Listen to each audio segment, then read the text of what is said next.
Hey guys, आज मैं आपके लिए एक नया ड्रामा लेकर आई हूँ जिसका नाम है रिवेंज ऑफ फादर्स। एपिसोड के शुरुआत में हम हमारी कहानी का फीमेल लीड को देखते हैं जिसका नाम है चन्मी। चन्मी एक सी साइड में होती है और वो अपनी ट्विन भाई को वीडियो कॉल करती है। चन्मी का भाई का नाम पार्क वन है। यहीं पर दोनों बहुत खुश दिखते हैं। चन्मी अपनी भाई को सी का व्यूज को दिखा रही होती है।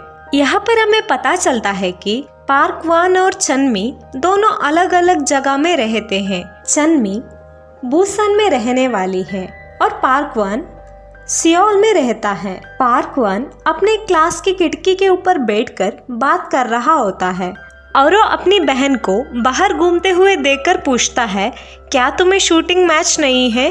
तुम इस बार अच्छे से प्रैक्टिस कर तुम्हारे भाई को गोल्डन मेडल लाकर दोगे ना, तभी तुम्हारा भाई बहुत खुश होगा, कहकर मुस्कुराता है। उसका बात को सुनकर चन्मी बताती है, तुम मुझे इतना भी एडवाइस मत दो, तुम मुझसे उतना बड़े नहीं हो। तभी पार्क वन बताता है, मैं तुमसे 10 मिनट बड़ा हूँ। तभी चन्मी पार्क वन का मजाक उड़ाने लगती है। पार्क वन बताता है, कल से मेरी वेकेशन स्टार्ट हो जाएगा, मैं अगले संडे तुमसे मिलने के लिए ज़रूर आऊँगा। उसका बात को सुनकर चन्मी बहुत खुश हो जाती है। पार्क वन बताता है, वैसे मुझे तुमसे कुछ बताना था, जब मैं तुमसे मिलूँगा तब मैं तुम्हें बता दूँगा। उसका बात को सुनकर चन्मिन को बहुत गुस्सा आ जाती है और वो अभी बताने के लिए कहती है। तभी पार्क वन कुछ बताने ही वाला होता है, तभी क्लासरूम के अंदर कोई आ जाता है। उसे देखकर पार्क वन चन्मी से 1 मिनट होल्ड करने के लिए कहता है। पार्क वन उसका फोन को नीचे रखता है। दूसरी तरफ चन्मी पार्क वन का वेट कर रही होती है। क्लासरूम के अंदर पार्क वन को कोई धक्का मारकर नीचे गिरा देता है। इसके वजह से पार्क वन मर जाता है। वो आदमी चन्मी का कॉल को काटता है, लेकिन चन्मी को कुछ समझ में नहीं आती है। दूसरी तरफ कॉलेज में फंक्शन हो रहा होता है। तभी वहाँ प्रिंसिपल आकर पार्क वन का बात को बताते हैं। तभी सबको लगता है पार्क वन ने सुसाइड किया है। फिर हमें इस सीन को काटकर चन्मी का कंपटीशन को दिखाया जाता है, जहाँ पर चन्मी शूटिंग मैच में होती है। लेकिन चन्मी शूटिंग करते वक्त भी उसका भाई के बारे में ही सोच रही होती है। इसके वजह से वो मैच में फर्स्ट आने के बदले थर्ड आ जाती है और वो अपने आप से बताती है, अगर मैं पार्क वन के बारे में नहीं सोच रही होती तो मैं फर्स्ट जरूर आती। बहुत दिनों से मेरे भाई से बात नहीं हुई है, पता नहीं वो क्या कर रहा है। ये सोचकर वो सैड हो जाती है। मैच खत्म होने के बाद सभी बच्चे खुश दिखते हैं और वो बीच में खेल रहे होते हैं। लेकिन चन्मी उसका भाई के बारे में सोचकर उसे कॉल करती है, लेकिन उसका भाई का कॉल नहीं लगता। इसके वजह से वो फिर से अपसेट हो जाती है। फिर हमें इस सीन को काटकर हमारी कहानी का मेन लीड को दिखाया जाता है, जिसका नाम है जी सो यंग, जो एक पार्ट टाइम जॉब कर रहा होता है और वो अपने बॉस से मुझे जल्दी ऑफ चाहिए कहकर पूछता है। लेकिन उसका बॉस बताते हैं, अगर तुम्हें जल्दी ऑफ चाहिए तो तुम्हें किसी को अरेंज करना चाहिए था। अभी जी सॉन्ग उसका कोच से मदद मांगता है, लेकिन कोच मैं अभी बिजी हूँ, मैं वहाँ नहीं आ सकता हूँ कहते हैं। इसकी वजह से जी सॉन्ग बहुत परेशान में पड़ जाता है। थोड़ी देर के बाद वहाँ कोच और उसके फ्रेंड्स आ जाते हैं। उन लोगों को वहाँ देखकर जी सॉन्ग बहुत खुश हो जाता है और उन लोगों को थैंक यू कहकर वहाँ से भाग जाता है। जी सॉन्ग वहाँ से सीधा नर्सिंग होम में जाता है, क्योंकि उसका मॉम वहाँ एडमिट होती है। नर्सिंग होम में नर्स जी सॉन्ग से बताते हैं, बहुत दिनों से तुम बिल नहीं भरे हो, तुम्हें जल्दी से जल्दी बिल भरना होगा, वरना हमारे मैनेजमेंट वाले कह रहे थे कि अगर तुम बिल नहीं भरोगे तो तुम्हारे मॉम को यहाँ नहीं रख पाएंगे। जी सॉन्ग बताता है, मैं जल्दी से जल्दी बिल पे कर दूंगा। इसके बाद जी सॉन्ग उसका मॉम को व्हीलचेयर के साथ वॉकिंग करवाने के लिए ले जाता है। जी सॉन्ग के मॉम जी सॉन्ग से बताते हैं, तुम मेरी चिंता मत करो, मैं ठीक हूँ, तुम्हें अच्छे से पढ़ाई करना चाहिए। अगर तुम बार बार मुझे देखने के लिए आओगे तो तुम कब पढ़ाई करोगे? तभी जी सॉन्ग बताता है, अगर मैं आपको मिलने के लिए नहीं आऊँगा तो मुझे पढ़ने में मन नहीं लगेगा। इसके बाद जी-संग वहाँ से जा रहा होता है। जाते वक्त जी-संग को सर दर्द होने लगता है और वो अचानक से बेहोश होकर रोड पर गिर जाता है। उसे देखकर सब लोग उसे मदद करने के लिए आ जाते हैं। फिर हमें इस सीन को काटकर चन्मी को दिखाया जाता है और वो ऑर्फनेज में रहती है और वो 2 ट्विन सिस्टर को नेकलेस देती है। उसे देखकर वो दोनों बहुत खुश हो जाते हैं और वो दोनों चन्मी को थैंक यू कहकर वहाँ से चले जाते हैं। उन दोनों के जाने के बाद चन्मी अपने भाई का फोटो को और उसकी फोटो को देखकर भाई को मिस करने लगती है। अगले दिन चन्मी वही लोकेशन पर जाती है जहाँ पर उसके भाई के साथ वो फोटो खिंचवाई थी। चन्मी 2 ट्विन सिस्टर का फोटो वहीं पर ही खिंचवाती है। फोटो खिंचवाते वक्त चन्मी उसकी भाई को याद करने लगती है। तभी हमें एक फ्लैशबैक को दिखाया जाता है जहाँ पर उसकी भाई पार्क वन को अडॉप्ट करने के लिए आते हैं। पार्क वन जाने से पहले चन्मी के साथ एक फोटो खिंचवाता है। वहाँ से जाते वक्त पार्क वन चन्मी को देखकर रोने लगता है। तभी चन्मी बताती है, तुम्हें रोना नहीं चाहिए, मैं तुम्हें बड़े होकर आर्मी में देखना चाहती हूँ। मुझे यकीन है तुम बड़े होकर आर्मी बन जाओगे। उसके बाद पार्क वन को वहाँ से अडॉप्ट कर ले जाते हैं। फिर हमें प्रेजेंट का सीन को दिखाया जाता है जहाँ पर ऑर्फनेज का एड बताती है, क्या तुम्हें याद है तुम भी तुम्हारे भाई के साथ यहीं पर ही फोटो खिंचवाई थी। तभी चन्मी बताती है, मैं कल मेरे भाई को देखने के लिए सोल जा रही हूँ। फिर हमें इस सीन को काटकर अगले दिन को दिखाया जाता है जहाँ पर चन्मी सोल जाती है और वो अपने भाई का स्कूल के बाहर खड़ी होती है। तभी वो 2 लड़के को देखती है। उन दोनों को देखकर वो अपने भाई के बारे में पूछती है। पार्क वन का नाम सुनते ही वो दोनों शॉक हो जाते हैं। तभी चन्मी उन दोनों को उसका फोटो दिखाती है। तभी वो दोनों बताते हैं पार्क वन तो मर चुका है। उसे सुनकर चन्मी बहुत शॉक हो जाती है। इसकी वजह से उसका तबीयत खराब होने लगती है और वो उसके ऑर्फनेज को कॉल करती है। चन्मी का बात को सुनकर ऑर्फनेज का हेड भी शॉक हो जाती है। फिर हमें इस सीन को काटकर पार्क वन का एडॉप्टेड पेरेंट्स को दिखाया जाता है और वो लोग पार्क वन का आखिरी रिचुअल कर वहाँ से चले जाते हैं। उन लोगों को जाने के बाद चन्मी वहाँ आती है। उसके भाई का फोटो को देखकर वो रोने लगती है। उसके बाद वो पार्क वन का एडॉप्टेड पेरेंट के पास भाग जाती है। चन्मी उससे पार्क वन के बारे में बात करने लगती है, लेकिन वो लोग चन्मी को नहीं पहचानते हैं। तभी चन्मी बताती है, मैं वही हूँ जो पार्क वन का ट्विन सिस्टर हूँ। उसे सुनकर पार्क वन का एडॉप्टेड पेरेंट्स बताते हैं कि पार्क वन ने हमें कभी नहीं बताया था कि वो तुमसे अभी भी टच में था। जब चन्मी उसके भाई के बारे में पूछने लगती है, तभी वो लोग बताते हैं कि हम लोगों को तुम्हारे भाई के बारे में बताने में शर्म आ रही है क्योंकि तुम्हारे भाई ने सुसाइड किया है, हमारे इज्जत को मिट्टी में मिलाया है। और वो लोग पार्क वन का बुराई करने लगते हैं। उसे सुनकर चन्मी को बहुत गुस्सा आ जाती है और वो बताती है, पार्क वन कभी सुसाइड नहीं कर सकता है, मुझे उसका फोन चाहिए। लेकिन वो लोग चन्मी का बात को इग्नोर कर वहाँ से जाने लगते हैं। फिर हमें इस सीन को काटकर पुलिस स्टेशन को दिखाया जाता है जहाँ पर एक डिटेक्टिव बैठकर सीसी फुटेज चेक कर रही होती है जहाँ पर पार्क वन बिल्डिंग से गिरकर मर जाता है। उसे सीसी फुटेज चेक करते हुए देखकर दूसरे डिटेक्टिव बताता है, पार्क वन का केस सुसाइड है, फिर भी तुम सीसी फुटेज चेक क्यों कर रही हो। तभी वहाँ चन्मी रोते हुए आती है और वो अपने भाई के बारे में उस डिटेक्टिव से बात करने लगती है। चन्मी बताती है, मैं पार्क वन का ट्विन सिस्टर हूँ, मेरे भाई सुसाइड नहीं कर सकता है, मुझे लगता है कोई उसे मर्डर किया है। जब मैं उसे फोन से बात कर रही थी तभी सब कुछ नॉर्मल था, उसके बाद अचानक से कॉल कट हुआ है। मुझे लगता है किसी और ने मेरी कॉल को कट किया है। मेरे भाई मुझसे कोई बात को नहीं छुपाता है और तो और वो मुझसे मिलने वाला था। अगर वो कोई परेशान में था वो मुझे बताता। तभी वो डिटेक्टिव बताती है, सुसाइड करने वाले लोग कभी कोई बात को नहीं बताते हैं। लेकिन चन्मी पुलिस का बात को नहीं मानती है और वो बताती है अगर मेरे भाई सुसाइड किया है तो उसका सेल फोन कहाँ है। चन्मी का बात को सुनकर सभी पुलिस चुप हो जाते हैं। चन्मी चिल्लाते हुए बताती है मेरे भाई कभी सुसाइड नहीं कर सकता है, मुझे तुम लोगों का मदद चाहिए। अगर तुम लोग मदद नहीं कर सकते हो मेरा मदद कौन करेगा।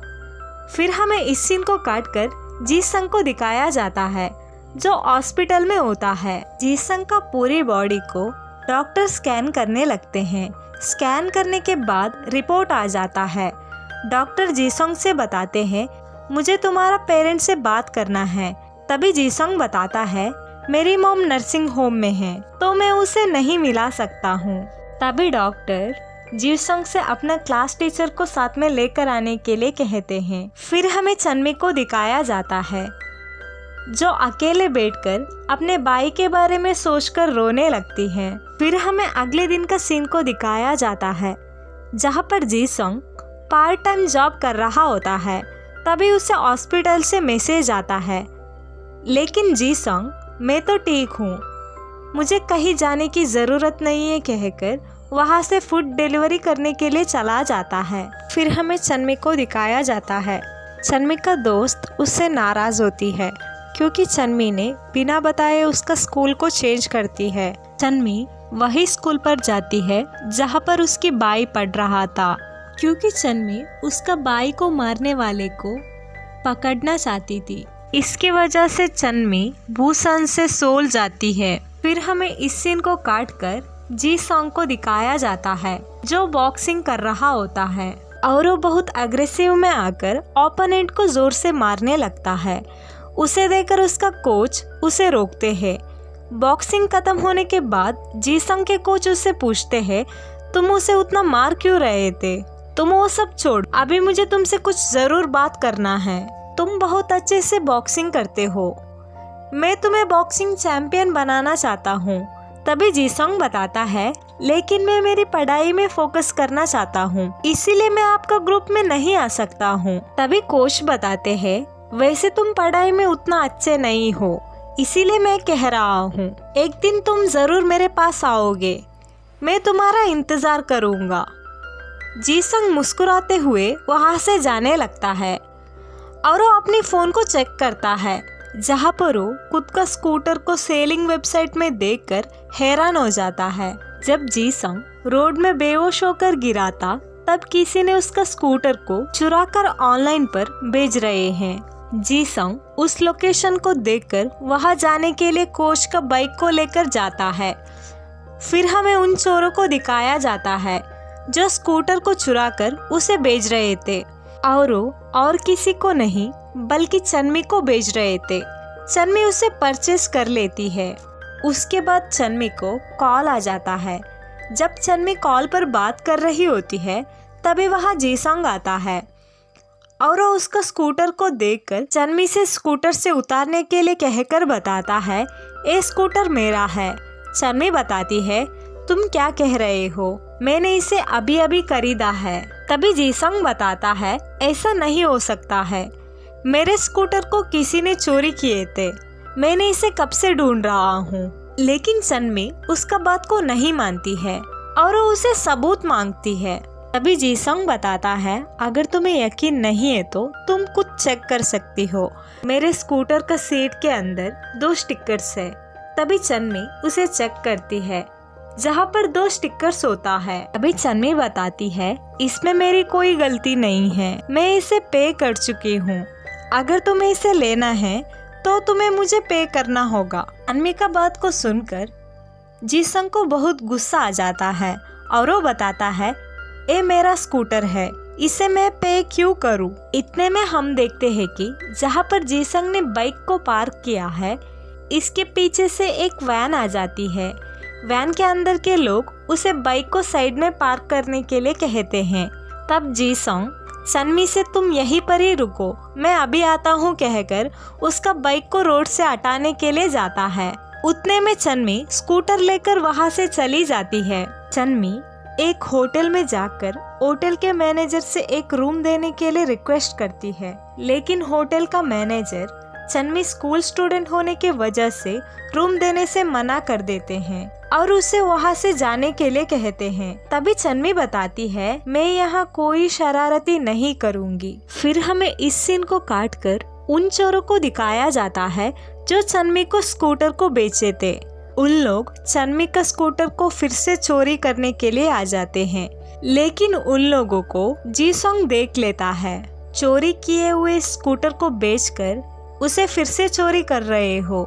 जी-सॉन्ग को देखकर वो लोग वहाँ से भागने लगते हैं। जी-सॉन्ग उन लोगों का पीछा कर एक को मार रहा होता है।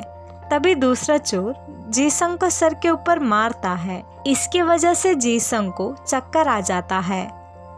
तभी वो दोनों चोर वहाँ से भाग जाते हैं। इन सब को चन्मी दूर से देख रही होती है। जी-सॉन्ग को सर के ऊपर चोट लगने की वजह से वो ठीक से चल भी नहीं पा रहा था। तभी एक वैन उसे आकर टोकने ही वाला होता है। तभी चन्मी उसे बचा लेती है। चन्मी जी-सॉन्ग का मदद कर रही होती है।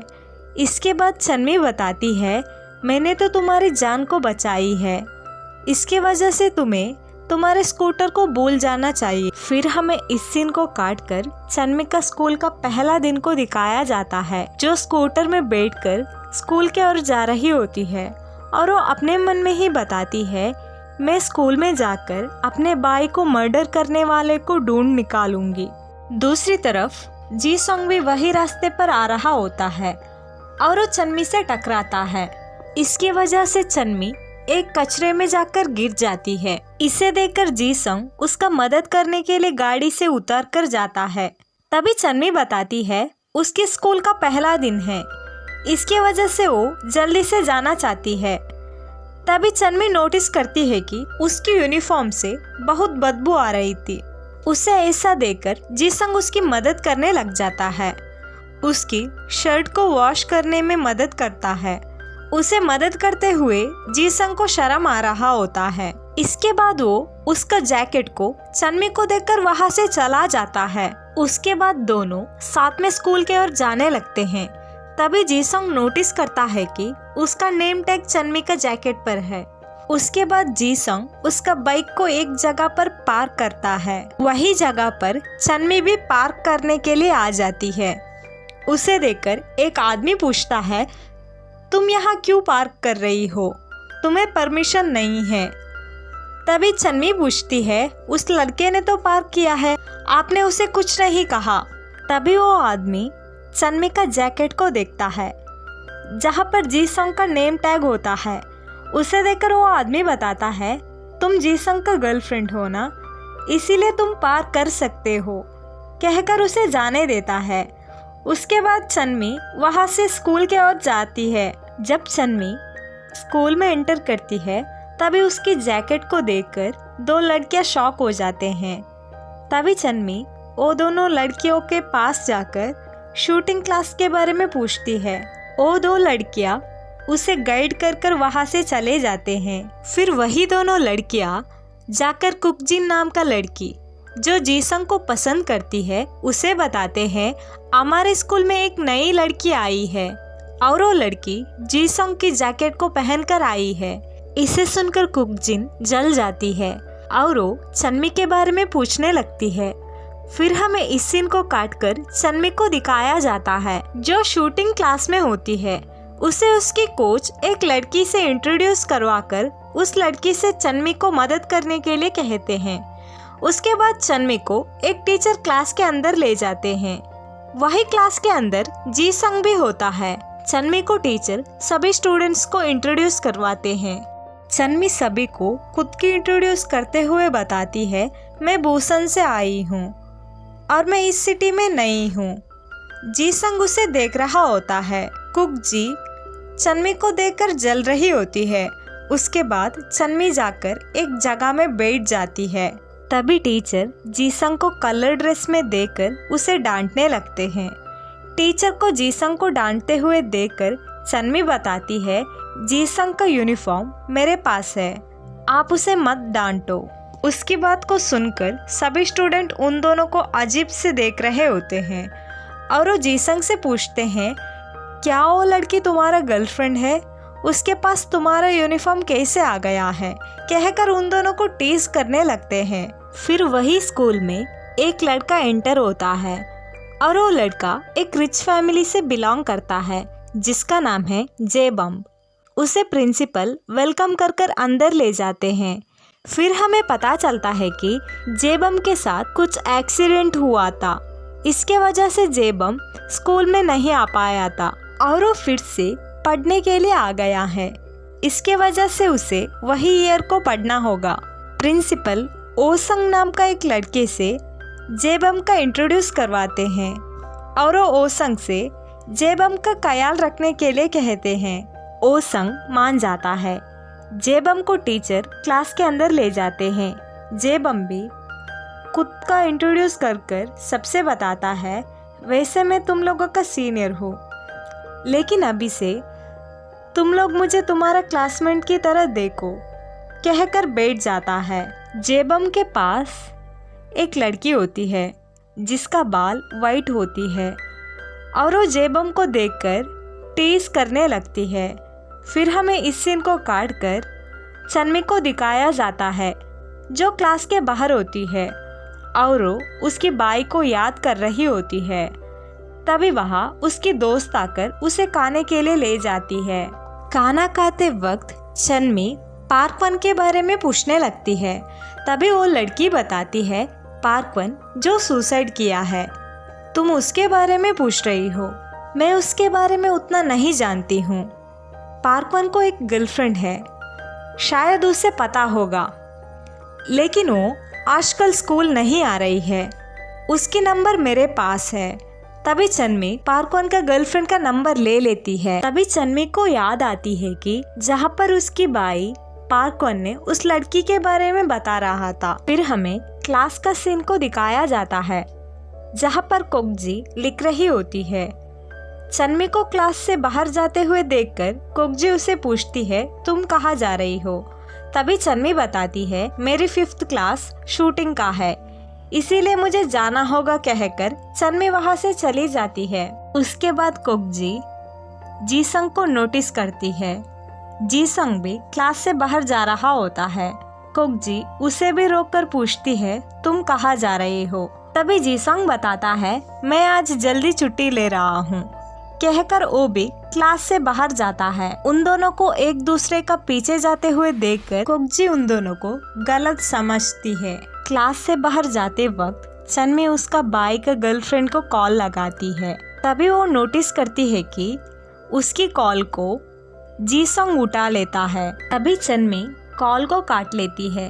उसके बाद जीसंग फिर से कॉल लगाता है, लेकिन चन्मी कॉल को नहीं उठाती है। लेकिन चन्मी को कुछ समझ में नहीं आता है कि पार्क वन का गर्लफ्रेंड का नंबर जीसंग के पास क्या कर रहा है। पार्क वन का गर्लफ्रेंड का नाम जोंग है।